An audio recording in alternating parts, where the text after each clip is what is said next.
यह एक ऐसी दुनिया है जहाँ पैसों की कोई वैल्यू नहीं, यहाँ टाइम ही सब कुछ है। यहाँ अगर आपको कोई चीज खरीदनी है तो आपको उस चीज के बदले अपनी जिंदगी का कुछ टाइम देना पड़ेगा, तब जाकर आप उस चीज को खरीद पाएंगे। लेकिन इस दुनिया में एक अच्छी जिंदगी गुजारने के लिए आपके पास टाइम का होना भी जरूरी है, क्योंकि यहाँ जब किसी इंसान की एज 25 साल तक पहुंच जाती है तो उस इंसान के हाथ पर 1 साल का टाइम स्टार्ट हो जाता है। जिस पल काउंटडाउन 0 हुआ उसी पल वह इंसान खत्म। अमीरों के पास इतना टाइम था कि वह 1000 साल की जिंदगी भी जी सकते थे। अमीरों ने खुद के लिए एक अलग दुनिया बना ली थी जहाँ वो लोग एक सुकून भरी जिंदगी गुजार रहे थे, लेकिन वहीं दूसरी तरफ गेटो सिटी में रहने वाले गरीब लोग दिन रात मेहनत करके खुद के लिए टाइम कमाते थे, नहीं तो उनकी जिंदगी खत्म हो जाएगी। इन्हीं गरीबों की बस्ती में विल नाम का एक लड़का रहता था जिसकी घड़ी में सिर्फ 23 घंटे ही बचे थे। विल अपनी मॉम के साथ रहता था। अब क्योंकि 25 साल के बाद उम्र रुक जाती है, इसीलिए उसकी माँ 50 साल की होकर भी बहुत जवान दिख रही थी। आज विल की माँ का 50वां जन्मदिन था। विल अपनी मॉम का बर्थडे सेलिब्रेट करने के लिए पिछली रात ओवर टाइम करके एक शैंपेन की बोतल लाया था। यह देखकर विल की मॉम बहुत खुश हो जाती है और वो विल से कहती है कि मैं अपने पोतों को देखना चाहती हूँ, तुम किसी लड़की को डेट क्यों नहीं करते? जिस पर विल जवाब देता है कि इन सब चीजों के लिए टाइम किसके पास है। विल की मॉम ने उससे कहा कि इलेक्ट्रिसिटी बिल और बैंक से लिया हुआ लोन कल की डेट तक मुझे क्लियर करना होगा, नहीं तो हमें फाइन पड़ सकता है। इसलिए अब मैं जा रही हूँ और कल रात तक सभी बिल्स और बैंक के लोन्स जमा करवा कर वापस आऊंगी। उसने कहा कि मेरे पास सिर्फ 3 दिन का टाइम है। इलेक्ट्रिसिटी बिल और बैंक का लोन चुकाने में मेरे पास लगभग सारा टाइम खर्च हो जाएगा, इसीलिए कल शाम को तुम जरूर बस स्टॉप पर मेरा इंतजार करना, ताकि मेरा सारा टाइम खत्म होने से पहले मैं तुमसे कुछ टाइम ले सकूं। इस पर विल ने कहा ठीक है, मैं टाइम पर पहुंच जाऊंगा। जाने से पहले विल की माँ विल के हाथ को छूकर उसकी बॉडी में 30 मिनट ट्रांसफर करती है ताकि विल अच्छा नाश्ता खरीद कर खा सके। इसके बाद दोनों अपने अपने काम पर निकल गए। रास्ते में विल के पास एक छोटी बच्ची आती है। वो विल को एक कैप्सूल देकर विल से उसका थोड़ा सा टाइम मांगती है। विल मुस्कुराते हुए उस छोटी बच्ची को कैप्सूल में अपनी जिंदगी का 5 मिनट का टाइम दे देता है और वह चली जाती है। यहाँ हमें पता चलता है कि यह लोग अपने टाइम को एक कैप्सूल में स्टोर भी कर सकते हैं, जिससे यह लोग कभी भी यूज और ट्रांसफर कर सकते हैं। इसके बाद विल काम के लिए फैक्ट्री पहुंच जाता है। काम शुरू करने से पहले वह कॉफी लेने जाता है, लेकिन वहां वह देखता है कि हर एक चीज का दाम डबल हो गया है। जहां पहले कॉफी 2 मिनट की मिलती थी, अब उसका प्राइस डबल होकर 4 मिनट हो चुका है। यहाँ पर कभी भी किसी चीज का भी दाम बढ़ा दिया जाता है बिना किसी अनाउंसमेंट के। ये बात विल को बहुत बुरी लगती है। मजबूरी में विल ने भी कॉफी के लिए अपनी जिंदगी के 4 मिनट पे किए और काम पर लग गया। दिन भर के काम के बाद रात के वक्त विल अपने दोस्त के साथ एक बार में जाता है। विल का दोस्त एक नंबर का शराबी था। वह हर वक्त शराब के नशे में टली रहता। विल का दोस्त विल को इशारे में बताता है कि वह आदमी सबको फ्री में दारू पिला रहा है और उसके पास बहुत ज्यादा टाइम है। ये सुनकर विल ने जब उस आदमी की तरफ देखा तो उसे चारों तरफ से लड़कियों ने घेरा हुआ था। विल की जब उस आदमी की घड़ी पर नजर गई तो उस आदमी के पास 116 साल का टाइम था। ये देखकर विल समझ जाता है कि यह आदमी ग्रीनिच सिटी से है, क्योंकि गेटो सिटी में लोगों के पास ज्यादा से ज्यादा 2 दिन का टाइम होता है। विल उस आदमी के पास आया और उसे वार्न करने लगा कि यहाँ पर तुम्हें नहीं होना चाहिए था। यहाँ चोरों का खतरा है, ये लोग तुम्हें मारकर तुम्हारा टाइम चुरा लेंगे, इसलिए जल्दी से यहाँ से निकल जाओ। लेकिन वो आदमी विल की बातों को सीरियस नहीं लेता और उसे इग्नोर करके ड्रिंक करने लग जाता है। तभी उस बार में फोर्टिस नाम का एक गैंगस्टर अपने ग्रुप के साथ आया, जिसे देखकर सारे लोग बाहर निकल भागे। दरअसल यह शहर के सबसे बड़े गुंडे हैं जो लोगों से जबरदस्ती टाइम चुराते हैं। विल का दोस्त विल को पकड़ कर ले जाने लगा, लेकिन विल ने जाने से इनकार कर दिया और वहाँ एक कोने में छिपकर सब कुछ देखने लगा। फोर्टिस उस अमीर आदमी से उसका सारा टाइम लूटने आया था। फोर्टिस उस अमीर आदमी को चैलेंज करता है कि चलो पंजा लड़ाते हैं और जो हारेगा वह अपना सारा टाइम जीतने वाले को दे देगा। ये टाइम फाइट आर्म रेसलिंग की तरह थी, जिसमें 2 लोगों को एक दूसरे की कलाई पकड़नी होती थी। जिस भी इंसान की कलाई नीचे होती थी उसका टाइम घटने लगता था और वो टाइम उस आदमी के हाथ में ट्रांसफर होने लगता था जिसकी कलाई ऊपर होती थी। इस तरह जीतने वाला इंसान सारा टाइम उस दूसरे आदमी से अपनी बॉडी में स्टोर करके उसे मार देता।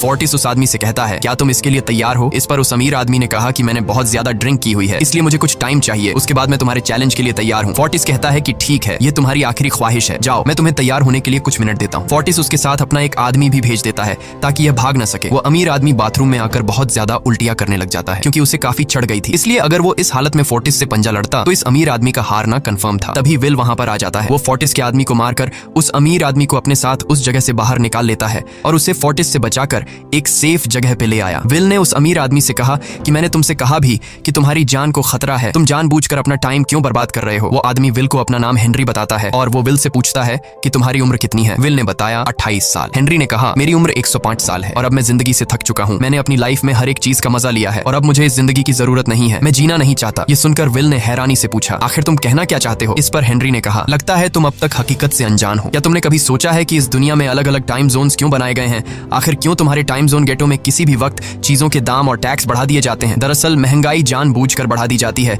ताकि गरीब लोग मरते रहें और उनकी मौत का फायदा ग्रीनविच टाइम जोन के अमीर लोगों को होता रहे। असल में ये सारा सिस्टम उन्हीं का बनाया हुआ है। जरा सोचो, वहाँ ग्रीनविच टाइम जोन में लोगों के पास जीने के लिए हजारों साल हैं, लेकिन यहाँ गेटो में तुम लोग हर रोज जीने के लिए मेहनत मजदूरी करते हो। ऐसा इसलिए है क्योंकि उन्होंने तुम्हें यह करने के लिए मजबूर किया है। वो लोग तुम लोगों को ज्यादा टाइम देना ही नहीं चाहते ताकि तुम लोग मजबूरी में उनके लिए काम करते रहो। वो लोग महंगाई बढ़ाकर तुम्हें ज्यादा से ज्यादा टाइम खर्च करने पर मजबूर करते हैं ताकि तुम्हारे टाइम से वो हमेशा की जिंदगी जी सकें। उन्होंने अपनी जिंदगी का हर एक दिन गरीबों की मौत से इकट्ठा किया है और मैं ऐसी जिंदगी बिल्कुल भी नहीं जीना चाहता जो किसी गरीब मजबूर इंसान की मौत से मिली हो। ये सब सुनकर विल समझ गया कि हेनरी बहुत ही नेक दिल इंसान है। हेनरी ने विल से आगे पूछा, अगर तुम्हारे पास मेरे जितना टाइम होता तो तुम क्या करते? विल ने मुस्कुराकर कहा कि सबसे पहले मैं बार बार टाइम को देखना छोड़ देता, क्योंकि उस वक्त भी विल के पास सिर्फ 18 घंटे होते हैं। वो सोने से पहले, सोने के बाद, खाना खाते टाइम हर वक्त अपनी घड़ी देखता रहता है, क्योंकि मुझे डर लगता है कि कहीं मेरा टाइम खत्म न हो जाए और मैं मर न जाऊं। विल कहता है कि मेरी मॉम घर संभालने के लिए बहुत ज्यादा मेहनत करती है। अगर मेरे पास तुम्हारी तरह इतना ज्यादा टाइम होता तो मैं अपनी मॉम के लिए ग्रीनविच सिटी में एक अच्छा घर खरीदता और हम दोनों वहाँ पर खुशी से जिंदगी गुजारते। इसके बाद विल ने हेनरी से कहा, आज रात हमें यहीं रुकना होगा, सुबह तक खतरा टल जाएगा, तब तुम वापस अपने घर लौट जाना। इसके बाद ये दोनों सो जाते हैं। सुबह उठकर हेनरी देखता है कि विल अभी भी सो रहा है। वो विल के पास आता है और उसके पास जितना भी टाइम होता है वो सारा का सारा विल को ट्रांसफर कर देता है और अपने पास कुछ ही मिनट बचाकर एक ब्रिज के ऊपर जाकर बैठ जाता है। विल जब नींद से जागा तो उसने देखा कि हेनरी वहां से जा चुका है।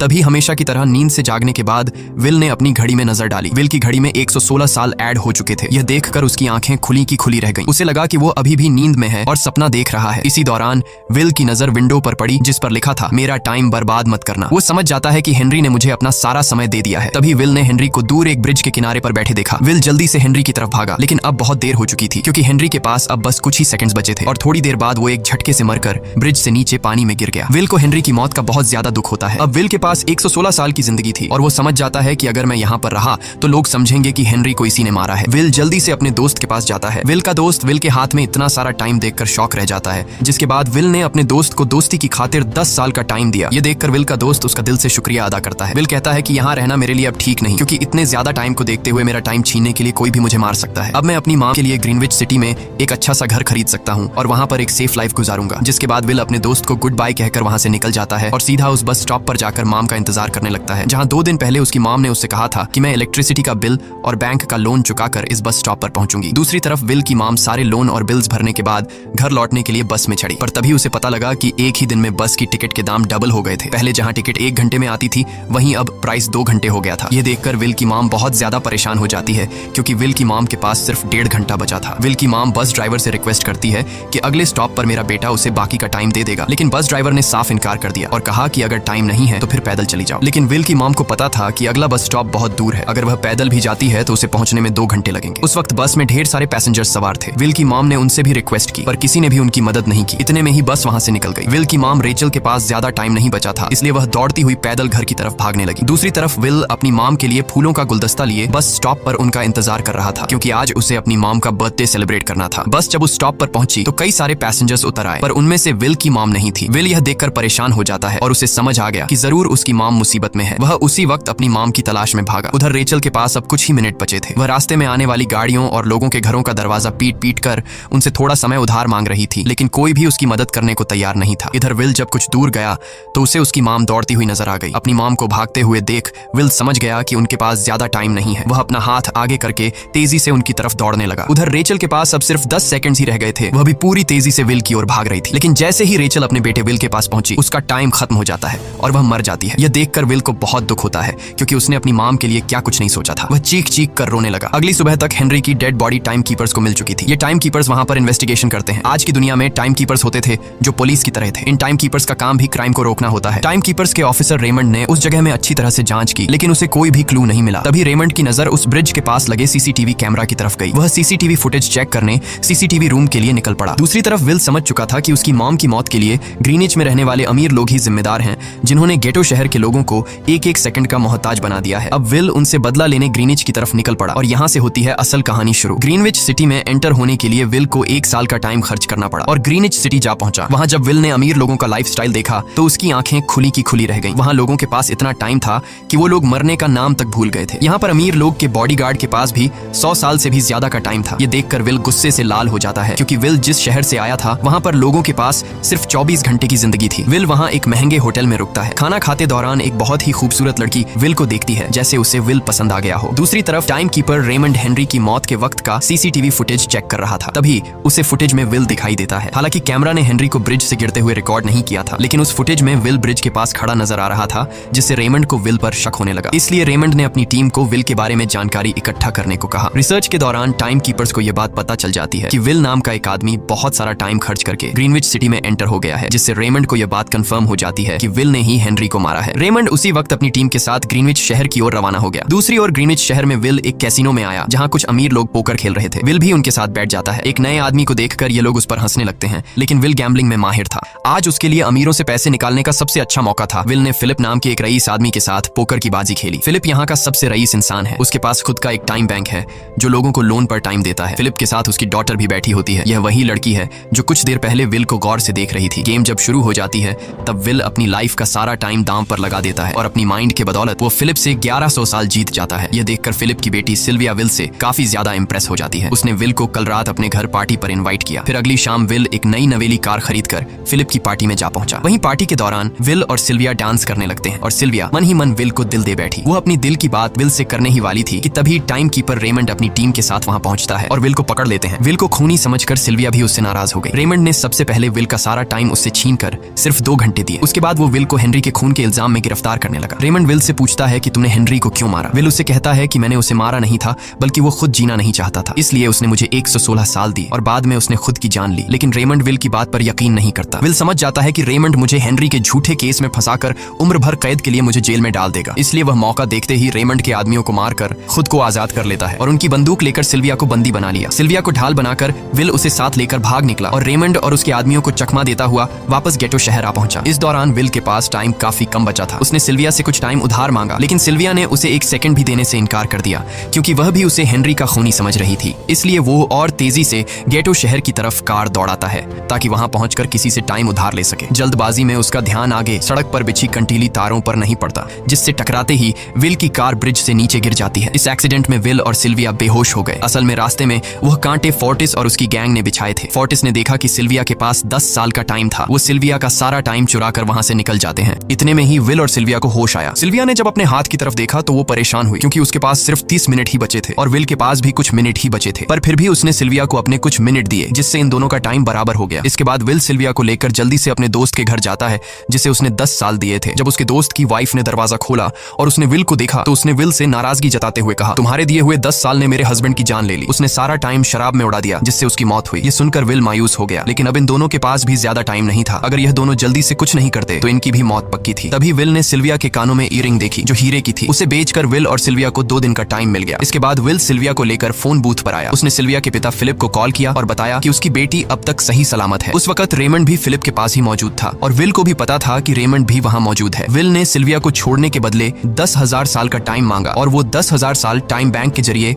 गरीब लोगों में बांटने को कहा और कल सुबह तक का टाइम दिया। हालांकि फिलिप के लिए यह रकम कुछ भी नहीं थी, पर फिलिप किसी भी कीमत पर गरीबों को टाइम नहीं देना चाहता था। इधर विल सिल्विया को अपने घर ले आया, जहां पर दोनों सुबह होने का इंतजार कर रहे थे। इसी दौरान सिल्विया ने विल से पूछा कि उसकी फैमिली कहाँ है। इस पर विल ने बताया कि पिछली रात ही टाइम न होने की वजह से मेरी माँ की डेथ हुई। ये सुनकर सिल्विया को बहुत बुरा लगता है और उसे एहसास होता है कि यहाँ गरीब लोग हर पल मौत के डर में जीते हैं। उन्हें एक दिन का टाइम कमाने में कितनी मेहनत करनी पड़ती है। अगली सुबह बैंक खुलते ही विल और सिल्विया खिड़की से बैंक पर नजर रखने लगे, लेकिन बैंक ने गरीबों में टाइम नहीं बांटा। सिल्विया यह देखकर बहुत मायूस हो गई कि टाइम के आगे उसके पिता के लिए अपनी बेटी की भी कोई कीमत नहीं थी। अब सिल्विया को समझ आ गया कि उसके पिता सिर्फ बिजनेसमैन नहीं है, बल्कि वो इस सिस्टम के हेड हैं। वो गरीब लोगों की मौत से अपनी जिंदगी के साल जमा करते हैं। सिल्विया को यूं मायूस देखकर विल ने उसे वापस घर भेजने का फैसला किया। वो उसे फोन बूथ पे ले आया और अपने पिता को कॉल करके अपने लिए मदद बुलाने को कहा। इस दौरान विल सिल्विया को वेपन भी दे देता है ताकि वो खुद की हिफाजत कर सके। इधर सिल्विया फोन पर अपने पिता से बात कर रही थी कि तभी टाइम कीपर रेमंड चुपके से वहां आ पहुंचा और विल पर गन तान दी। रेमंड विल पर गोली चलाने ही वाला था कि तभी सिल्विया ने रेमंड को देख लिया और घबराहट में रेमंड पर गोली चला दी। ये देख विल घबरा कर रेमंड के पास आया। हालांकि वो गोली रेमंड के हाथ को छूकर निकल गई थी। रेमंड के हाथ से बहुत खून निकल रहा था। विल ने रेमंड की घड़ी देखी। रेमंड के पास सिर्फ 2 घंटे बचे थे। दरअसल टाइम कीपर्स को भी सैलरी के तौर पर हर रोज 1 दिन का ही टाइम मिलता था। विल समझ गया कि जब तक रेमंड के पास उसके टीम वाले पहुंचेंगे तब तक रेमंड का ज्यादा खून बहने की वजह से उसकी मौत हो गई होगी। इसलिए विल रेमंड को 2 घंटे का टाइम देते हुए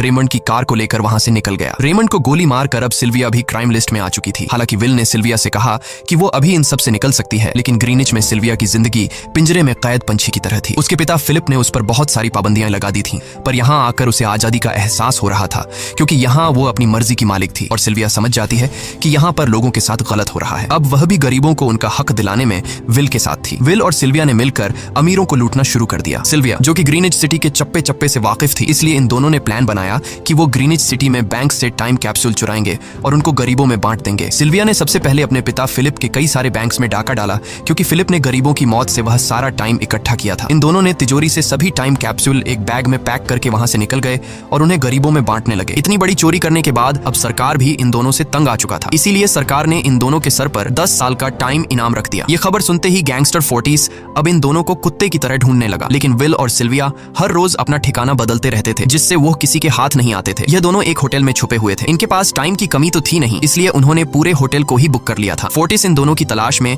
उस होटल के बाहर आ पहुंचा। वहां उसने कुछ लोगों को पकड़कर उनसे विल और सिल्विया के बारे में पूछने लगा, लेकिन उन लोगों पर विल और सिल्विया के बहुत एहसानात थे, इसलिए ये लोग मरने के लिए तो तैयार थे, पर विल और सिल्विया का ठिकाना बताने के लिए तैयार नहीं थे। लेकिन जब फोर्टिस ने उन लोगों पर बहुत ज्यादा जोर जबरदस्ती की, तो उनमें से एक बंदा मौत के डर से फोर्टिस को उस होटल के बारे में बता देता है जहां विल और सिल्विया छुपे हुए थे। जिसके बाद फोर्टिस फौरन अपनी गैंग के साथ वहां पर पहुंच जाता है और इन दोनों को पकड़ लेता है। अब विल और सिल्विया का उनसे बच पाना नामुमकिन था। फोर्टिस ने विल को एक टेबल पर बैठा दिया और उसे टाइम फाइट के लिए चैलेंज किया। विल समझ गया कि अगर मैंने चैलेंज से इनकार किया तो फोर्टिस के गैंग वाले लोग मुझे मार देंगे, इसलिए क्यों ना आज इसके साथ पंजा आजमाया जाए। फोर्टिस और विल ने एक दूसरे की कलाई पकड़ ली और मौत का खेल शुरू हुआ। फोर्टिस माहिर खिलाड़ी था, उसने शुरुआत में ही विल का हाथ नीचे कर दिया, जिससे विल का टाइम तेजी से फोर्टिस में ट्रांसफर होने लगा। लेकिन विल बिल्कुल जोर ही नहीं लगा रहा था, जैसे कि वो जानबूझकर हार रहा हो। पर जैसे ही विल के पास अपनी लाइफ के 3 से 4 सेकंड बचे, तभी विल ने अपनी पावर दिखाई और एक झटके से फोर्टिस का हाथ नीचे कर दिया। फोर्टिस की आंखें खुली की खुली रह गईं। वो पूरा जोर लगाकर अपना हाथ ऊपर करने की कोशिश कर रहा था, लेकिन विल की ताकत के आगे वो ढीला पड़ चुका था। ये देख फोर्टिस के आदमियों का ध्यान फोर्टिस की घड़ी पर अटक गया। अब उनका बॉस मरने वाला था। इतने में ही मौका पाकर विल ने अपने जूते से गन निकाली और पलक झपकते ही फोर्टिस के सारे आदमियों को शूट कर दिया, क्योंकि अगर वो ऐसा नहीं करता तो वो लोग उसे मार देते। इसी के साथ फोर्टिस का टाइम 0 हो गया और वह भी मारा गया। विल और सिल्विया जल्दी से वहां से भाग निकले। इसी दौरान उन्होंने देखा कि अमीरों ने सारा खेल पलट दिया था। विल और सिल्विया ने गरीबों में जितना भी टाइम बांटा था उसकी वैल्यू अब कुछ भी नहीं रही थी, क्योंकि अमीरों ने महंगाई के दर को कई गुना बढ़ा दिया था। यह देख विल हारा हुआ महसूस करने लगा और उसे लगा कि मैं कभी भी इन गरीबों को उनका हक नहीं दिला सकूंगा। उसने सिल्विया से कहा कि अब सब खत्म हो चुका है, अगर वो लोगों में 1000 साल भी बांट दें तो अमीर लोग महंगाई को और ज्यादा बढ़ा देंगे, जिससे लोगों की हालत कभी नहीं सुधर पाएगी। सिल्विया ने कहा कि कोई तो रास्ता होगा। इस पर विल ने कहा कि हमें लाखों साल चुराकर इन लोगों को देने होंगे, तब जाकर हम लोग महंगाई को कंट्रोल कर सकते हैं। हालांकि यह इतना आसान नहीं था, पर सिल्विया ने इसके लिए एक प्लान सोच रखा था। अगली ही सुबह जब फिलिप अपने बॉडीगार्ड्स के साथ ऑफिस पहुंचा, तभी सिल्विया वहां आई और उसने अपने पिता से कहा कि वो सरेंडर करना चाहती है। तब सारे गार्ड्स ने सिल्विया पर गन तान दी, लेकिन तभी वहां पीछे से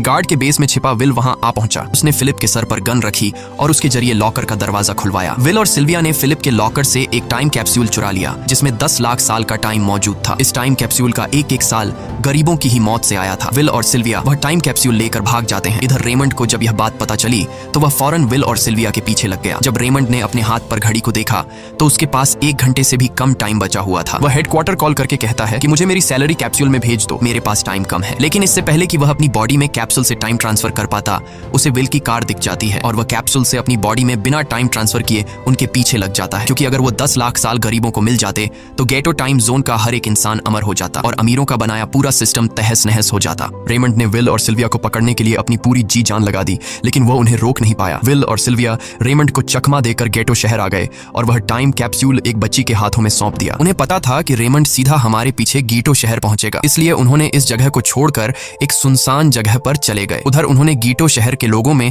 लाखों साल बांटकर उन्हें अमर कर दिया था, लेकिन खुद इन दोनों के पास बहुत ही कम टाइम बच जाता है। बदकिस्मती से उसी पल रेमंड ने उन्हें पकड़ लिया। रेमंड ने विल को धमकी देते हुए कहा, अगर तुम्हें अपनी जान प्यारी है तो चुराया हुआ सारा टाइम वापस कर दो। तब विल ने उसे अपनी घड़ी का समय दिखाया। विल और सिल्विया के पास कुछ ही मिनट बचे थे। विल ने रेमंड से कहा, कहीं तुम भूल तो नहीं गए? याद है जब तुम मरने वाले थे तो मैंने तुम्हें कुछ टाइम उधार दिया था, टाइम तो तुम्हें मुझे वापस करना चाहिए। यह सुनकर रेमंड को याद आया कि विल और सिल्विया को पकड़ने की जल्दी में उसने अपने टाइम पर ध्यान ही नहीं दिया। जब उसने अपनी घड़ी पर नजर डाली तो उसके पास सिर्फ 5 सेकंड ही बचे थे, जो देखते ही देखते 0 हो गए और रेमंड मारा गया। विल और सिल्विया रेमंड से तो बच गए थे, पर इन दोनों के पास भी अब सिर्फ एक मिनट ही बचा था। ऊपर से उस सुनसान इलाके में उनकी मदद करने वाला भी अब कोई नहीं था। उन्हें अपनी मौत साफ नजर आ रही थी। इन दोनों ने मायूस होकर एक दूसरे को गले लगाया और तभी विल को रेमंड की कार नजर आई। विल फौरन कार की तरफ भागा और वहां पहुंचकर उसने रेमंड की सैलरी का टाइम अपनी घड़ी में ट्रांसफर कर दिया। इसके बाद वह सिल्विया को भी टाइम देने उसकी ओर भागने लगा। सिल्विया भी तेजी से विल की ओर दौड़ रही थी। सिल्विया के पास कुछ ही सेकंड्स बचे हुए थे। यह बिल्कुल उसी तरह का पल था जिस तरह से विल ने अपनी मॉम को खोया था। विल ने अपनी मॉम को तो खो दिया था, पर सिल्विया को नहीं खोना चाहता था। विल सिल्विया के बिल्कुल करीब ही था, पर तभी सिल्विया विल की बाहों में गिर पड़ी। लकीली विल ने सही वक्त पर सिल्विया का हाथ थाम लिया था, जिससे उसकी जान बच गई। विल और सिल्विया की बदौलत